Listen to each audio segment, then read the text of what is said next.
Good morning, dear students, and welcome to the YouTube channel of CTS Academy. This is Akash Deep Singh, your mathematics mentor, और हम आज अपने revision through question series के lectures की बात करेंगे, जिसमें हम आपके साथ डेफिनेट इंटीग्रेशन के थर्ड लेक्चर को डिस्कस करेंगे।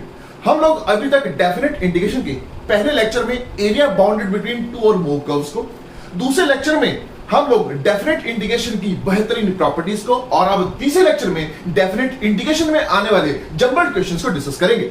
जिस तरह से हमने लास्ट लेक्चर में लिमिट्स के जम्बल्ड क्वेश्चंस को डिस्कस किया था, बिल्कुल वहीं से मोटिवेट होते हुए हम लोग यहां पे भी जम्बल्ड क्वेश्चंस को डिस्कस करेंगे, जिसमें डेफिनेट इंटीग्रेशन का कांसेप्ट तो पूछा ही जाएगा, बल्कि वो कांसेप्ट भी पूछे जाएंगे जो इस कांसेप्ट के साथ मिक्स होके हमसे जेईई एडवांस में हर साल बार बार पूछे जा रहे हैं। तो चलिए इन टॉपिक को और इन कांसेप्ट्स को मिलके डिस्कस करते हैं। तो चलिए इस लेक्चर को शुरू करते हैं। तो सबसे पहला सवाल जो हम डिस्कस करने जा रहे हैं वो एक्चुअली जी एडवांस में आया हुआ क्वेश्चन है। 2014 में आया था, जो एमएसक्यू टाइप का क्वेश्चन था। एमएसक्यू माने आपके जो जवाब है वो एक या एक से ज्यादा भी ठीक हो सकते हैं। आपके फंक्शन एफ दिया हुआ है जो क्लोज इंटरवल ए बी से क्लोज 1 टू इंफिनिटी में कॉर्डिनेट्स दिया हुआ है, और जी फंक्शन स्मॉल एफ पे ही डिपेंडेंट इस तरह से डिफाइन किया गया है, जहां पे डेफिनेट इंटीग्रेशन का यूज है। यहां ये जो सवाल है ये एक जम्बल्ड सवाल है, जिसमें आपको डेफिनेट इंटीग्रेशन तो यूज करनी ही पड़ेगी, बल्कि कॉन्टिन्यूटी और डिफरेंशियबिलिटी को भी डिस्कस करना पड़ेगा। इन दोनों कांसेप्ट्स का एक जम्बल्ड सवाल अब आपके सामने है, और चार ऑप्शंस आपके सामने दिए हैं, जहां पे जी की कॉन्टिन्यूटी और डिफरेंशियबिलिटी को डिस्कस करने को कहा जा रहा है स्मॉल ए पे, स्मॉल बी पे और रियल्स पे। तो चलिए इसको डिस्कस करते हैं। एक्चुअली सवाल को करने के ओरिजिनली दो तरीके हैं। पहला एक शॉर्ट ट्रिक जिसके जरिए आप इस सवाल को बहुत तेजी से निकाल सकते हैं, और दूसरा एक लंबा तरीका। हमारे हिसाब से आपको वो दोनों तरीके आने चाहिए, लेकिन पेपर में समय बचाने के लिए आपको शॉर्ट ट्रिक को ही अपनाना चाहिए। तो उस शॉर्ट ट्रिक को अपनाए कैसे, लगाए कैसे? एक्चुअली उस शॉर्ट ट्रिक को लगाने के लिए हमें 3 स्टेप्स आने चाहिए। सबसे पहला स्टेप, हमें अपने function small f, lower limit small a और अपर लिमिट स्मॉल बी को फिक्स करना पड़ेगा। यहां पे स्मॉल एफ को फिक्स करना ही सबसे बड़ी कारीगरी है, क्योंकि यहां पे हमें फंक्शन एफ जिस तरह से दिया हुआ है, जो सबसे आसान फंक्शन इन सभी बातों को सेटिस्फाई करेगा वो निकल के आएगा कांस्टेंट फंक्शन 1, क्योंकि वो कॉर्डिनेट्स भी होगा और उसकी कोड में हम ये भी ले सकते हैं। तो अब अगर हमने फंक्शन स्मॉल एफ को कांस्टेंट फंक्शन 1 फिक्स कर दिया, हम स्मॉल ए को भी 1 फिक्स कर रहे हैं और स्मॉल बी को 2 फिक्स कर रहे हैं, तो हमारे पास एक्चुअली में जो स्मॉल एफ है क्लोज 1 से क्लोज 2 में केवल और केवल कांस्टेंट फंक्शन 1 हो जाएगा। अब इसके जरिए हम अपने फंक्शन स्मॉल जी को डिफाइन करेंगे और जी की कॉन्टिन्यूटी और डिफरेंशियबिलिटी को बड़े आराम से डिस्कस कर लेंगे। अब आप नोटिस कीजिएगा, जब x a से छोटा है, मतलब जब x 1 से छोटा है, तब हमें फंक्शन 0 डिफाइन किया जा रहा है, और जब हमारा जो x है 1 से 2 के बीच में है, तब हमारे को फंक्शन क्या दिया हुआ है, a से x। यहां पे हमारे लिए a क्या है 1, और यहां पे x और साथ में f की dt। f तो हमारे पास फंक्शन 1 ही है, तो यहां केवल dt हो जाएगा। जब आप इसकी इंटीग्रेशन करेंगे, ये चीज आपके पास x - 1 हो जाएगी। जब आपका x 2 से बड़ा है, फंक्शन हमें integration a to b f की dt दी हुई है, मतलब कांस्टेंट फंक्शन 1 की इंटीग्रेशन 1 से 2 में। हमें पता है 1 से 2 में जो इंटीग्रेशन निकल के आती है वो एरिया अंडर द कर्व निकल के आती है। ये एरिया आपके पास केवल 1 निकल के आएगा, मतलब 2 के बाद हमारा फंक्शन जो कि 1 हो जाएगा। अगर हम gx फंक्शन के ग्राफ की बात करें तो बड़े आसानी से बन जाएगा। 1 से पहले फंक्शन आपके पास केवल और केवल 0 आएगा, और 1 से 2 के बीच में फंक्शन आपके पास x - 1 हो जाएगा, और 2 के बाद फंक्शन आपके पास केवल और केवल 1 हो जाएगा। अगर आप ग्राफ की थोड़ी भी नॉलेज रखते हैं तो ध्यान से देखिए, हमारा सवाल खत्म हो चुका है, क्योंकि ये फंक्शन ऑल पे कॉर्डिनेट्स तो आ ही रहा है स्मॉल जी, लेकिन 1 पे और 2 पे इसके शार्प एजेस आ रहे हैं, जिसकी वजह से 1 और 2 पे फंक्शन डिफरेंशिएबल नहीं आएगा। मतलब एक्चुअली में हमारा जो जवाब है C और D आ ही नहीं सकते, क्योंकि C में क्या कहा गया है, G is differentiable on all R, ये गलत हो गया। D में क्या कहा गया है, G is continuous and differentiable eight either A और B बट नॉट बोथ। लेकिन यहाँ पे 1 और 2 A और B दोनों पे ही फंक्शन डिफरेंशिएबल नहीं है, मतलब D भी कट जाएगा। आपका जवाब केवल A और B रह जाएगा। सो सवाल कितनी जल्दी खत्म हुआ, ये थी आपकी शॉर्ट ट्रिक, लेकिन हम आपको मोटिवेट करेंगे कि आपको दूसरा तरीका भी आना चाहिए। तो चलिए आगे चलते हैं और इसके दूसरे तरीकों को डिस्कस करते हैं, जिसमें हम लोग कुछ जनरल तरीके से इस सवाल को सॉल्व करेंगे, लेकिन उसको करने के भी ओरिजिनली 3 स्टेप्स हैं। तो चलिए उन 3 स्टेप्स को मिलकर डिस्कस करते हैं। जनरल में उन तीनों स्टेप्स को अप्लाई करने से पहले हमारा सबसे पहला फोकस होना चाहिए कि अगर हमें स्मॉल जी की कॉन्टिन्यूटी और डिफरेंशिएबिलिटी डिस्कस करनी है, तो हमारा फोकस होना कहां चाहिए, क्योंकि बड़ा जरूरी है अपना लक्ष्य साधना। जिस तरीके से महाभारत में अर्जुन का निशाना कभी नहीं चूका करता था, रीजन उसका ध्यान हमेशा उसके लक्ष्य पे ही रहता था।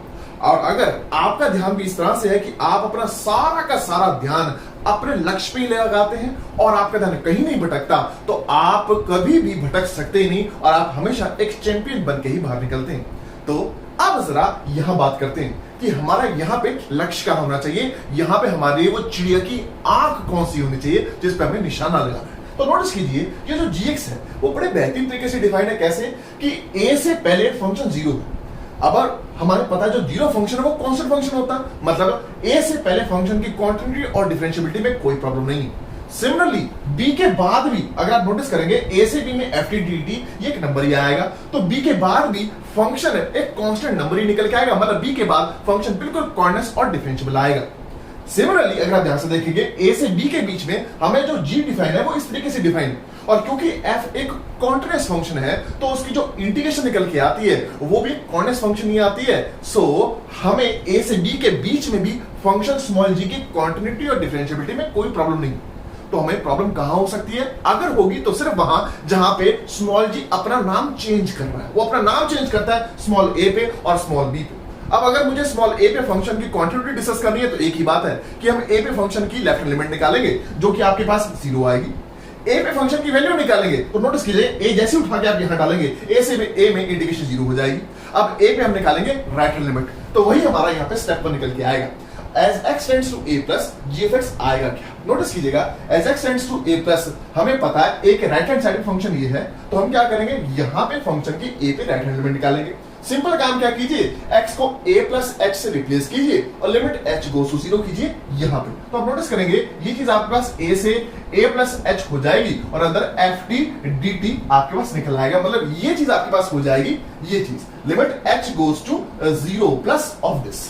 आप नोटिस करेंगे as h goes to 0 plus a plus h a के पास जाएगा, a से a इंटीग्रेशन कहां पे जाएगी 0 के पास, मतलब इस फंक्शन g की a पे राइट हैंड लिमिट भी क्या आ रही है 0 आ रही है, मतलब हमारा फंक्शन स्मॉल g a पे कॉर्डिनेट्स निकल के आ रहा है।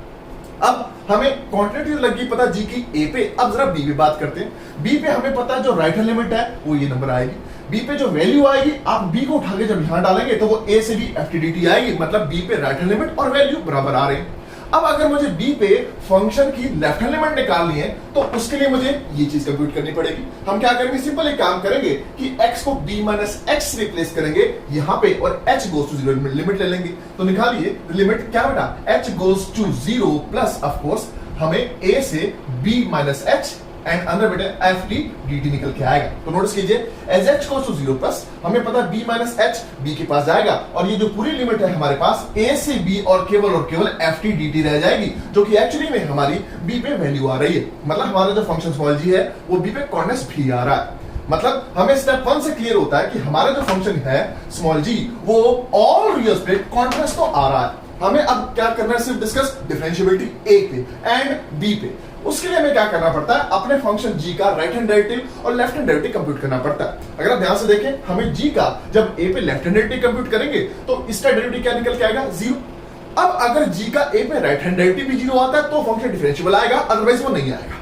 a पे फंक्शन का राइट हैंड डेरिवेटिव कुछ इस तरीके से डिफाइन होता है और कुछ इस तरीके से कंप्यूट होता है। अब आप g of a plus h जब निकालेंगे वो ये निकल के आएगा जब वहां डालेंगे, और g ऑफ a ये निकल के आएगा। अब a से a में ये इंटीग्रेशन क्या हो जाएगी, केवल और केवल 0 हो जाएगी और हमारे पास लिमिट सिर्फ ये रह जाएगी। अब ध्यान से देखिए as h goes to 0 plus हमारे पास a से a प्लस h ये इंटीग्रेशन 0 के पास जाएगी, h भी 0 के पास जा रहा है, 0 पर 0 फॉर्म है तो हम अपना लॉपिटा लगा सकते हैं, लेकिन डिफरेंशिएट किसके रिस्पेक्टिव करेंगे, इस वेरिएबल h के रिस्पेक्टिव। जब आप ऊपर नीचे रिस्पेक्टिव h डिफरेंशिएट करेंगे तो नीचे आपका केवल और केवल 1 रह जाएगा, ऊपर आपका क्या आएगा f of a plus h into 1 minus f of a into derivative of a जो कि 0 है। लिमिट क्या बेटा h गोज टू 0 प्लस।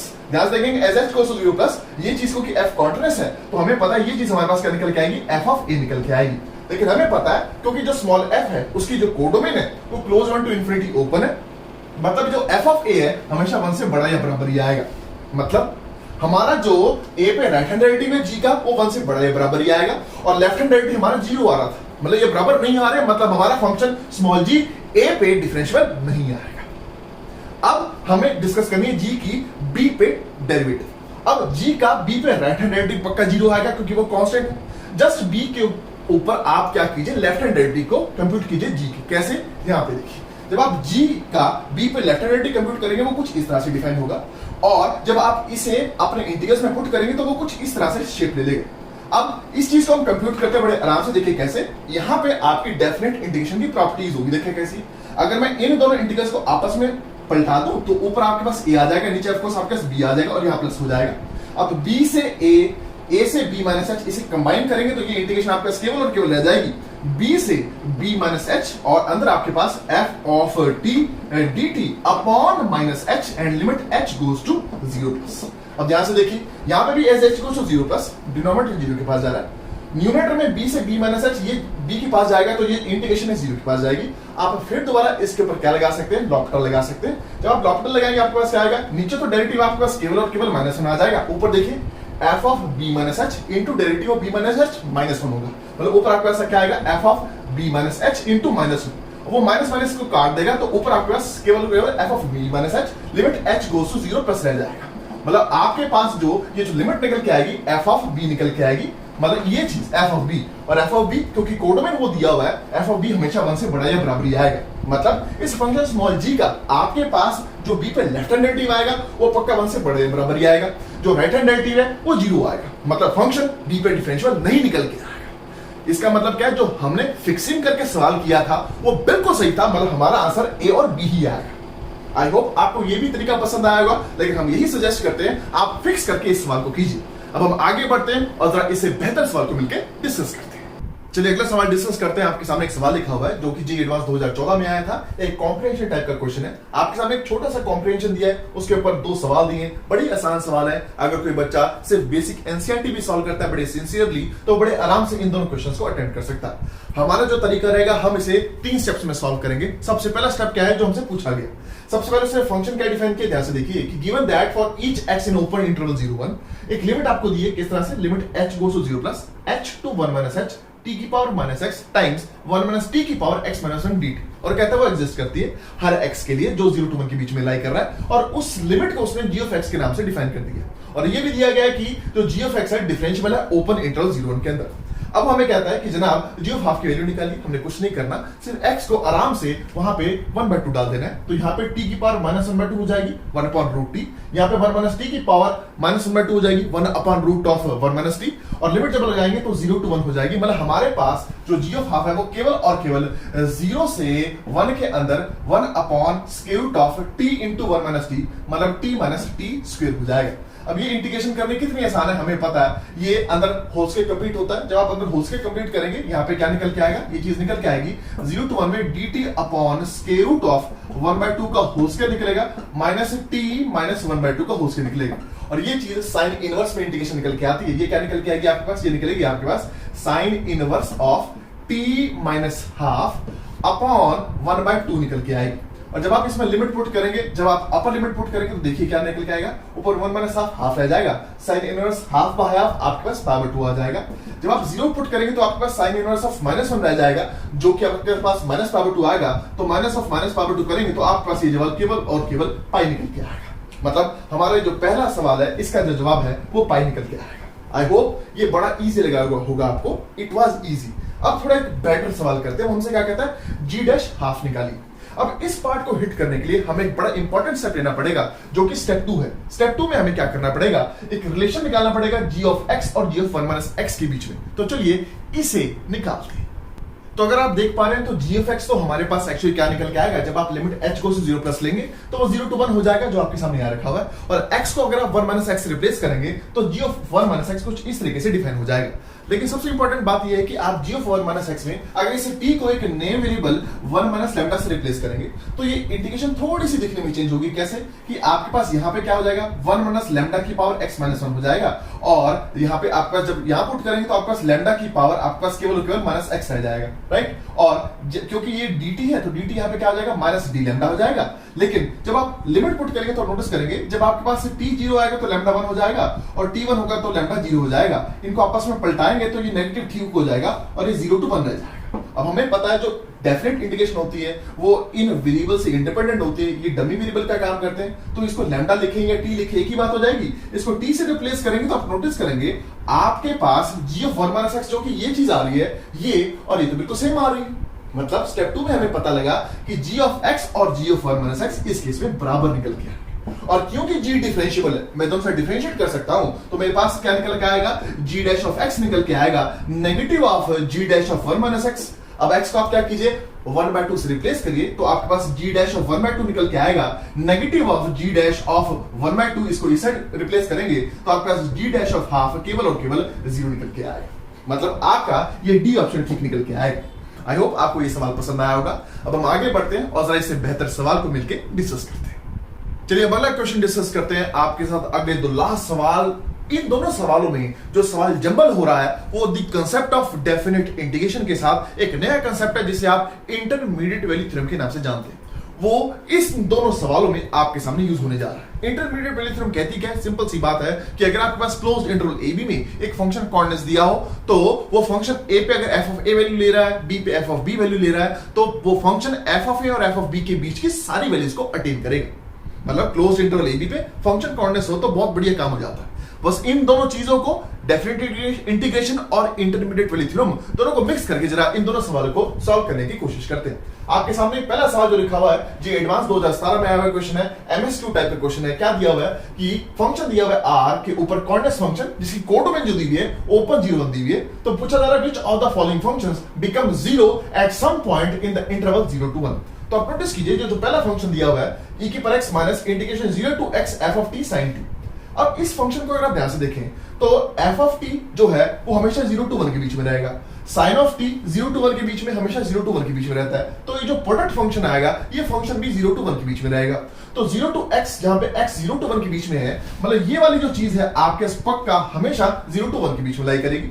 लेकिन e की पावर x 0 to 1 में हमेशा 1 से बड़ा आता है। अब ये वाली चीज हमेशा 1 से बड़ी है, ये वाली चीज हमेशा 1 से छोटी है, तो इनका डिफरेंस कभी 0 नहीं हो पाएगा हमारे इस इंटरवल में, जिसकी वजह से ये ए ऑप्शन ठीक नहीं आएगा।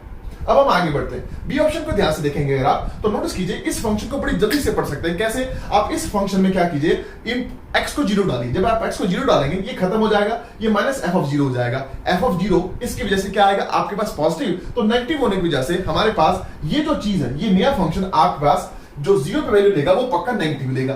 अब आप फंक्शन में अगर x को 1 डालेंगे तो ये हो जाएगा 1 माइनस f1 हो जाएगा। अब f1 1 से छोटा है तो 1 माइनस f1 पक्का क्या हो जाएगा, पॉजिटिव हो जाएगा। तो आप नोटिस करेंगे क्योंकि हमारा ये जो डिफरेंस फंक्शन है ये 0 पे आपके पास क्या हो रहा था, नेगेटिव, और 1 पे क्या हो रहा है, पॉजिटिव। तो पक्की बात है नेगेटिव से पॉजिटिव होते हुए ये x एक्सिस को एटलीस्ट एक बार क्रॉस करेगा। मतलब ये वाला फंक्शन एटलीस्ट हमारे पास एक बार 0 to 1 में पक्का 0 हो जाएगा, जिसकी वजह से बी ऑप्शन बिल्कुल ठीक निकल के आएगा। अब सी ऑप्शन देखिए, सी ऑप्शन में अगर नोटिस करें हमारा जो fx है वो पक्का पॉजिटिव निकल के आएगा। ये फंक्शन पॉजिटिव, ये फंक्शन पॉजिटिव, तो इनके प्रोडक्ट का जो 0 to power 2 में इंटीग्रेशन आएगा वो भी पॉजिटिव आएगा। ये दोनों पॉजिटिव है, सम पॉजिटिव आएगा, तो ये चीज कभी 0 नहीं हो पाएगी 0 to 1 के बीच में, जिसकी वजह से सी ऑप्शन ठीक नहीं आएगा। डी ऑप्शन अगर आप ध्यान से देख पा रहे हैं तो डी ऑप्शन में फंक्शन बहुत प्यारा दिया हुआ है। मैं इस पूरे फंक्शन को hx का नाम दे देता हूं, तो आप नोटिस करेंगे h of x में जब आप x को 0 डालेंगे, जैसे आपने x को 0 डाला ये खत्म हो गया, ये आ जाएगा negative of 0 to power 2 f of t cos of t। अब हमारे को f of t 0 to 1 के बीच में लाई कर रहा होता है, हमारा cos of t भी 0 to 1 के बीच में लाई कर रहा होता है। 0 to power 2 में ये चीज पक्का पॉजिटिव आएगी, इसकी वजह से ये चीज क्या हो जाएगी, नेगेटिव। मतलब वो जो फंक्शन में h of x लिया था वो 0 पे पक्का नेगेटिव वैल्यू देगा। लेकिन वहीं पे अगर आप x को 1 डालेंगे तो हमारे पास h of 1 क्या हो जाएगा, h of 1 हमारे पास क्या हो जाएगा, 1 minus integration of 0 to power 2 minus 1 f of t times cos of t dt हो जाएगा। अब हमें पता है ये चीज 0 to 1 के बीच में लाई करती है, ये चीज भी इस इंटरवल में 0 to 1 के बीच में लाई करती है, तो इनका प्रोडक्ट भी 0 to 1 के बीच में लाई करेगा। तो ये जो इंटीग्रेशन है पक्का 0 to 1 के बीच में लाई करेगी। 1 माइनस दैट थिंग पक्का आपके पास पॉजिटिव हो जाएगी, मतलब h of 1 पॉजिटिव हो जाएगा। h of 0 नेगेटिव था, तो पक्का है हमारा फंक्शन 0 to 1 के बीच में एटलीस्ट एक बार पक्का 0 हो रहा होगा, जिसकी वजह से हमारा डी ऑप्शन भी बिल्कुल ठीक निकल के आएगा। आई होप आपको ये सवाल पसंद आया होगा। इसी सवाल की एक एक्सटेंशन और है जो जी एडवांस 2016 में हमसे पूछी गई थी इस क्वेश्चन के जरिए। वो क्या कहता है कि the total number of distinct x in a closed interval 0 1 for which this function is equal to this। मतलब एक्चुअली में हमसे वो इस इक्वेशन के रूट्स मांग रहा है। इसका तरीका क्या है, बड़ा बेहतरीन तरीका। आप क्या कीजिए, इस पूरे फंक्शन को आप लेफ्ट हैंड साइड पे ट्रांसफर कर दीजिए। जैसे यहाँ पे ट्रांसफर होगा ये चीज ऐसे ऐसे और ये ऐसे हो जाएगी। पिछले इक्वेशन के रूट्स निकालें या इसके निकालें, बात एक ही है। बस इसमें ट्रिक ये है कि इस पूरे फंक्शन को आप एक नया फंक्शन fx मान ले। मतलब fx को बेटा मैं नाम देना जा रहा हूं क्या, मेरे पास 0 से x में ऊपर क्या आएगा, t के नीचे 1 प्लस t की पावर 4, साथ में dt निकल के आएगा एंड माइनस 2x प्लस 1 हो जाएगा। सबसे पहले इसमें हम लगाएंगे इंटरमीडिएट थ्योरम। तो आप नोटिस करेंगे हमारे पास फंक्शन की वैल्यू 0 पे क्या आएगी, f ऑफ 0। आप ध्यान से देखिए f ऑफ 0 क्या आएगा, 0 से 0 में ये चीज खत्म हो जाएगी, 0 हो जाएगी, ये चीज वैसे ही खत्म हो जाएगी। अब यहां पे सिर्फ 1 रह जाएगा, मतलब f ऑफ 0 तो हमारे पास आ गया 1। लेकिन ध्यान से देखिए f ऑफ 1 क्या निकल के आएगा, f ऑफ 1 पे क्या होगा, ये चीज हमारे पास हो जाएगी 0 से 1 t square upon 1 plus t की पावर 4 dt, और ये माइनस 2 प्लस 1 यहाँ पे माइनस 1 हो जाएगा। अब ध्यान से देखिए हमें पता है 0 to 1 के बीच में t स्क्वायर 1 प्लस t की पावर 4 से छोटा रहता है, मतलब ये जो फंक्शन है हमारे पास पक्का 0 to 1 के बीच में रहेगा। 0 to 1 में इसकी इंटीग्रेशन भी 0 to 1 के बीच में रहेगी, सो दिस माइनस दिस पक्का हमारे पास नेगेटिव आएगा। मतलब हमारा जो f ऑफ 1 है वो हमारे पास पक्का नेगेटिव आने वाला। f ऑफ 0 1 था, मतलब f ऑफ 0 हमारे पास पॉजिटिव था और f ऑफ 1 नेगेटिव है, तो पक्की बात है 0 to 1 के बीच में क्योंकि हमारा फंक्शन कॉर्डिनेट्स है तो वो पक्का एटलीस्ट एक बार 0 होके जाएगा। मतलब इस इक्वेशन का आपको एटलीस्ट एक रूट तो पक्का मिल जाएगा। लेकिन एग्जैक्टली पूछे गए उसका आपको टेक्निक क्या है, उसकी टेक्निक ये है कि आप अपने इस फंक्शन fx का डेरिवेटिव निकालिए। आप जब इसका डेरिवेटिव निकालेंगे आप नोटिस करेंगे वो क्या निकल के आएगा, x पुट हो जाएगा, ऊपर x स्क्वायर नीचे 1 माइनस 1 प्लस x की पावर 4 माइनस 2 हो जाएगा। अब ध्यान से देखिए ये जो f डैश x है क्लोज इंटरवल 0 1 में, नोटिस करेंगे ये वाली जो चीज है हमारे पास 0 to 1 के बीच में रहेगी। इवन अगर आप कंप्यूट करेंगे इवन हाफ ही हाफ से छोटी आएगी, मतलब ये जो f डैश x है आपका 0 to 1 के बीच में नेगेटिव आएगा। मतलब हमारा जो फंक्शन fx हमने निकाला हुआ था वो 0 to 1 पे के बीच में स्ट्रिक्टली डिक्रीजिंग आएगा। अब फंक्शन क्या है, 0 पे आपके पास पॉजिटिव हो रहा था और 1 पे आपके पास नेगेटिव हो रहा है और वो स्ट्रिक्टली डिक्रीज करता हुआ जा रहा है। स्ट्रिक्टली डिक्रीज करता हुआ जाएगा तो हमारे x एक्सिस को वो एग्जैक्टली एक बार काट के जाएगा, जिसकी वजह से इस इक्वेशन का आपको क्लोज्ड इंटरवल 0 1 में एग्जैक्टली एक रूट मिलेगा। आई होप आपको ये सवाल पसंद आया होगा एंड अगर आपको ये लेक्चर पसंद आया सो काइंडली आप इस वीडियो को थम्स अप करके लाइक जरूर दें। अगर आपके बहुत पसंद आया तो आप हमारे इस चैनल को सब्सक्राइब भी कर सकते हैं, और अगर आप झटपट से ये जानना चाहते हैं कि हमारी वीडियोस कब आती हैं तो आप अपने इस स्क्रीन पे दिए हुए बेल आइकन को भी प्रेस कर सकते हैं। सो टिल देन आप प्लीज घर रहिए, सुरक्षित रहिए, मैथमेटिक्स पढ़ते रहिए। फॉर द नेक्स्ट टाइम हम अगली बार आपके साथ क्या डिस्कस करेंगे, क्लास 11th का एक बड़े इंपॉर्टेंट कंसेप्ट डिस्कस करेंगे। Till then take care, see you soon.